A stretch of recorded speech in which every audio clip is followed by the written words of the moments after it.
여호와 일의 하나님을 경험하고 계십니까? 오늘의 말씀은 창세기 22장 1절에서 19절입니다. 말씀 살펴보기. 이런 일이 있은 후 하나님께서 아브라함을 시험하셨습니다.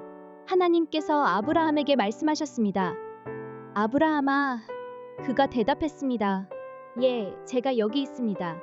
여호와께서 말씀하셨습니다. 내 아들, 내가 사랑하는 내 외아들 이삭을 데리고 모리아 땅으로 가서 내가 내게 지시하는 산에서 그를 번제물로 바쳐라. 아브라함이 다음 날 아침 일찍 일어나 나귀의 안장을 얹고 하인 두 사람과 그 아들 이삭을 준비시켰습니다. 번제에 쓸 나무를 준비한 후 하나님께서 지시하신 곳을 향해 떠났습니다. 3일째 되던 날 아브라함이 눈을 들어 그곳을 멀리 바라보았습니다. 그가 하인들에게 말했습니다. 너희는 나귀를 데리고 여기 있으라. 나와 아이는 저기 가서 경배한 다음 너희에게 함께 돌아오겠다. 아브라함이 번제에 쓸 나무를 자기 아들 이삭의 등에 지웠습니다. 자기는 불과 칼을 들고 둘이 함께 걸어갔습니다. 이삭이 자기 아버지 아브라함에게 말을 걸었습니다. 아버지, 아브라함이 대답했습니다. 왜 그러느냐, 내 아들아? 이삭이 말했습니다. 불과 나무는 여기 있는데 번제로 드릴 양은 어디 있나요? 아브라함이 대답했습니다. 내 아들아, 번제로 드릴 양은 하나님께서 친히 준비하실 것이다. 두 사람은 함께 계속 길을 갔습니다. 그들이 하나님께서 말씀해 주신 곳에 이르자 아브라함이 그곳에 제단을 쌓고 나무들을 잘 쌓아 올렸습니다. 그런 다음 자기 아들 이삭을 묶어 제단 위에 쌓아놓은 나무 위에 눕혔습니다. 아브라함이 손에 칼을 들고 아들을 죽이려고 했습니다. 그때 여호와의 천사가 하늘에서 아브라함을 불렀습니다. 아브라함아, 아브라함아. 그가 대답했습니다. 제가 여기 있습니다. 천사가 말했습니다. 그 아이에게 손대지 마라. 그에게 아무것도 하지 마라.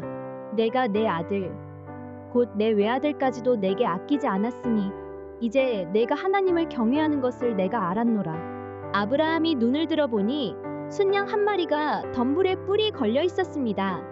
아브라함은 가서 그 양을 잡아 자기 아들 대신 번제물로 드렸습니다. 그리고 아브라함은 그곳을 여호와 이레라고 불렀습니다. 그래서 오늘날까지도 사람들이 여호와의 산에서 준비될 것이다 라는 말을 합니다. 여호와의 천사가 하늘에서 두 번째로 아브라함을 불러 말했습니다. 여호와의 말씀이다. 내가 나를 두고 맹세한다. 내가 이렇게 내 아들, 곧 내 외아들을 아끼지 않았으니 내가 반드시 내게 복을 주고 반드시 내 자손을 하늘의 별처럼 바닷가의 모래처럼 많아지게 하겠다. 내 자손이 원수들의 성문을 차지할 것이다. 내가 내 말에 순종했으므로 내 자손을 통해 이 땅의 모든 민족들이 복을 받을 것이다. 아브라함이 자기 하인들에게로 돌아갔습니다. 그리고 그들이 일어나 다 함께 브엘세바로 갔습니다. 아브라함은 브엘세바에서 살았습니다. 오늘의 팁 2절 모리아 땅으로 가서 내가 내게 지시하는 산에서. 구약 성경에서 모리아는 오늘 본문과 역대하 3장 1절에 등장합니다. 역대하에 의하면 솔로몬은 예루살렘의 모리아 산에 여호와의 성전을 건축하기 시작했습니다. 이럴 경우 모리아 산은 시온산과 동일한 산으로 볼 수 있습니다. 이 산은 원래 여부스 족속의 거주지였으나 다윗이 이곳을 점령해 성을 쌓고 다윗성이라고 불렀습니다. 말씀 이해하기. 오늘 말씀은 아브라함이 100세에 얻은 아들, 하나님께서 언약의 성취로 주신 아들인 이삭을 번제로 바치라는 하나님의 요구와 여기에 별다른 저항 없이 순종하는 아브라함의 믿음을 보여주고 있습니다. 그런데 하나님께서 아브라함에게 요구하시는 말씀은 아브라함의 후손을 통해서 큰 민족을 이루어가겠다는 언약을 스스로 깨시는 말씀처럼 보입니다. 또 후대에 주시는 율법이긴 하지만 하나님은 자녀를 가지고 인신제사로 바치는 것을 엄격하게 금하시는 분으로 하나님의 성품과 비교해도 거리가 있어 보이는 명령입니다. 아브라함은 이런 하나님의 요구에 의문을 가질 수도 있었을 텐데도 이의를 제기하지 않고 그분의 말씀에 순종합니다. 그것도 다음 날 아침 일찍 일어나는 즉각적인 순종을 보여줍니다.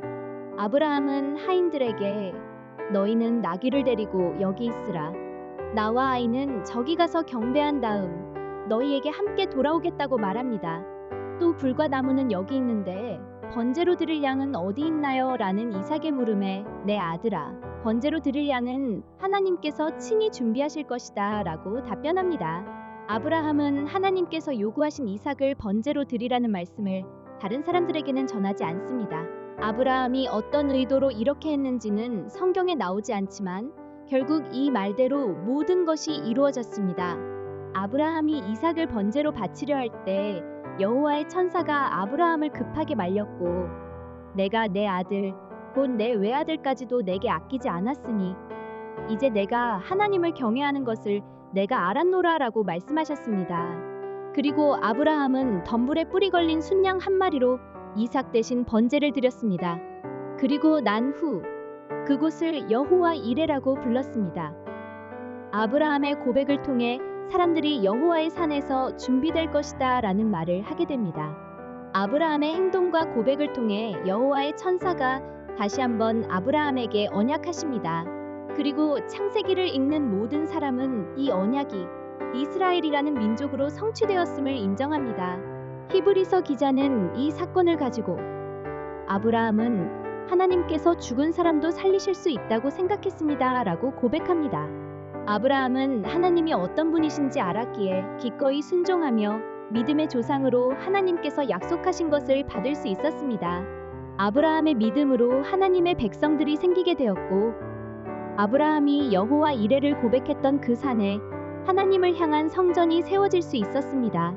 이처럼 믿음의 순종은 하나님께서 약속하신 것이 이루어지는 경험을 할 수 있게 하고 더 나아가 그곳에 하나님의 임재가 있는 성전도 세워질 수 있게 합니다.